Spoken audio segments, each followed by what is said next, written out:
1980 ની 6 એપ્રિલે બનેલી આ ભારતીય જનતા પાર્ટી નો એક એવો ગુણ છે કે એણે એના સિદ્ધાંતો જોડે ક્યારેય સમાધાન નથી કર્યું અને પાર્ટીની રચના થઈ ત્યારે જે ઉદ્દેશો સાથે એની રચના થઈ હતી, નરેન્દ્રભાઈના વડાપ્રધાન બન્યા બાદ એક દરેક એ ઉદ્દેશો સિદ્ધ કરતા જઈએ છે. આ ભારતીય જનતા પાર્ટીનું ચરિત્ર છે.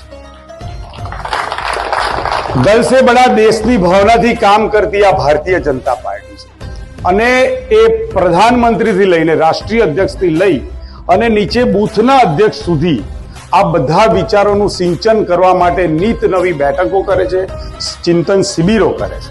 કારણ કે જે ઉદ્દેશથી આપણા દેશના વડાપ્રધાન કામ કરતા હોય એ જ ઉદ્દેશથી આપણા ધારાસભ્ય કામ કરતા હોય, જે ઉદ્દેશથી આપણા રાષ્ટ્રીય અધ્યક્ષ કામ કરતા હોય એ જ ઉદ્દેશથી શહેરનો અધ્યક્ષ કામ કરતો હોવો જોઈએ, બૂથનો અધ્યક્ષ કામ કરતો હોવો જોઈએ.